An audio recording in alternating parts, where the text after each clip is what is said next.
Hello, how's it going? In this video we're going to be doing something different, so we're actually going to be doing a video with pen and paper, so we're not be doing any digital stuff this video. So this video we're going to be solving a partial differential equation on pretty much paper, and we're going to just see if this video is basically a bit better than the other videos and what style is better. So occasionally I'll do pen and paper, but majority will be online tech. So we'll be doing a question from this textbook, the chemistry math book. It's a really good book. We'll be doing question 5. So this partial differential equation via separation of variables. So we're just going to get started and just start writing it. So I'm just going to test, see if I can zoom in. Will it allow me to zoom in? Oh, there we go. Okay. So we're just going to write out the partial differential equation straight up. So we have y partial derivative of f partial derivative of x minus x partial derivative of f with respect to y is equal to 0. Sorry if this is a bit funky, I haven't done this setup before. So the way we solve this is basically f is a function of x and y, okay? So it depends on x and y. So you need an x and a y value to get out a z value. So it's like z. So it's like a 3D thing. So if you have like an axis here, you need an x and y value. They give you a point here, and this point will give you a specific height on like some surface here. Okay, so f of x is some surface like this. This is the partial derivative of f with respect to x, and this is the partial derivative of f with respect to y. You might see it written like this sometimes. Actually, that's not you. It might be written like this sometimes, where it has these little subscripts. That just means derivative with respect to f. Okay, so how we solve this? So basically, we've got to make an assumption. So we assume. I hope you can see that still. Yep. Assume f of x and y is, let's say, a function of x, so u of x, and it's a function of x, the product of a function of x and a function of y. So let's say g of y. Okay. So we're assuming f of x, y is u of x multiplied by g of y. Okay. So what we do now is basically we just find the derivative. So we'll find the partial derivative of f with respect to x. It's basically we're going to differentiate both sides, except y is going to be treated as a constant. So it'll just have f dash of x, g of y. Then of course we need the partial derivative with respect to y.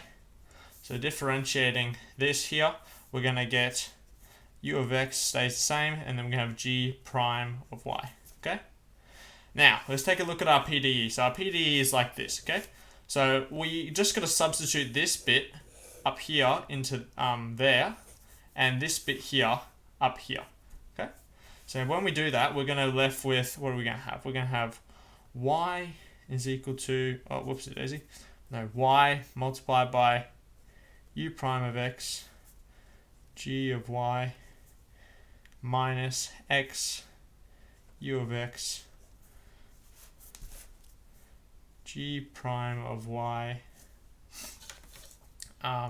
is equal to 0. Okay, and now all we're going to do is basically collect our x's and our y's together. So as you can see, we have a y here, and a y here, and we have an x here, an x here, and an x here. Okay. So just to make this easier, I'm going to move this whole thing onto the other side. So I'll change the sign. So y u prime of x, g of y is equal to, this becomes positive because we moved to the other side, x of u of x, g of y. Okay. Now to make this simpler, I'm going to divide both sides by u prime of x and g of y. Now the reason I'm doing this is because cancels the g of y on this side and the f prime of x on this side, and it moves them both to the other side. So what we're left with is basically y g of y over, oh, one of them is a g prime. Which one's the g prime? Yeah, this one's a g prime.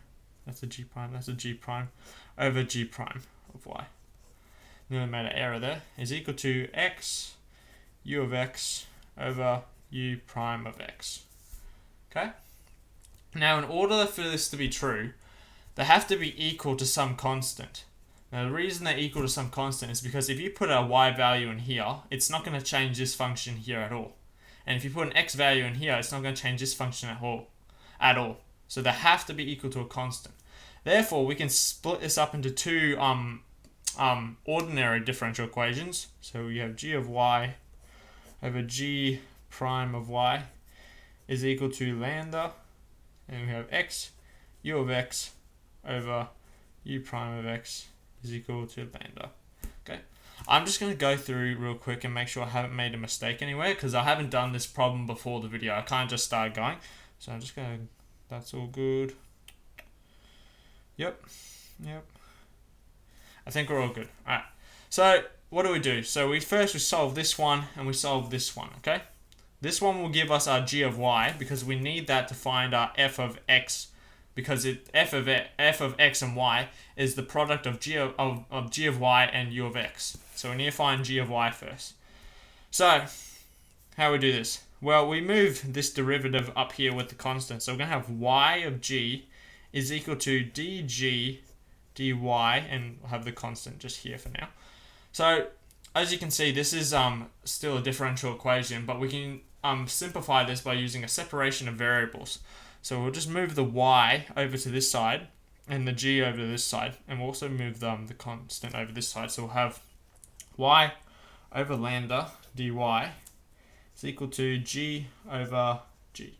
Okay, and then if we integrate both sides, what's this going to turn into? We're going to have y squared over 2 lambda plus c is equal to natural log of g plus c.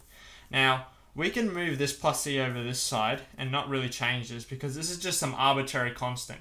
So do you agree, if we have an arbitrary constant minus an arbitrary constant, it's just going to give us another arbitrary constant. Now that looks like a bit of organic chemistry right there, but that's not really it. So that's why we have our c over here still. Now we need to get this whole thing in terms of g, so we just do a little exponential stuff. Also, we could do a little simplification down here. So actually no, we'll have to leave that. So we're going to have g is equal to, because natural log is log to the base e, because ln is equal to, just move the camera over here, log base e. So we're going to have e to the power of y squared over 2 lambda plus c. Now we have index laws, so if we have a to the m plus a, if we have a to the power of m plus n, that's the same as a to the m multiplied by a to the n. So we can do this exact same thing here and just bring, this is no more than e to the c multiplied by e to the y squared over 2 lambda. Oh, that's a terrible looking lambda. Now this e to the c is just some constant a. So we have our answer. I'm just going to move it all the way up here. We'll just say g is a e to the y squared over 2 lambda. Okay, that stays up there, so we'll leave that there. Alrighty, now we've done that one, we have to solve this one now. So we're just going to flip over to the other side. I'm going to just see if I can remember the equation. It's x u of x over u prime of x is equal to lambda. Okay, cool.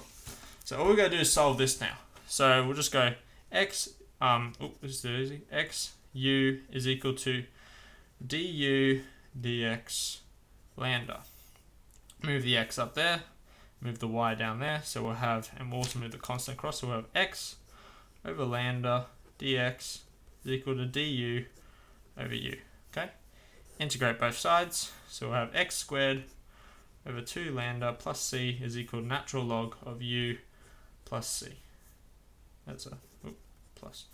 Okay, do the same thing as before, so we're left with u is equal to u is equal to, let's say, constant b, e to the power of x squared over 2 lambda. Okay, now at the start we said f of x and y is a function of x multiplied by a function of y, and we have our functions of y, so we found that g of y is equal to, what did we say it was?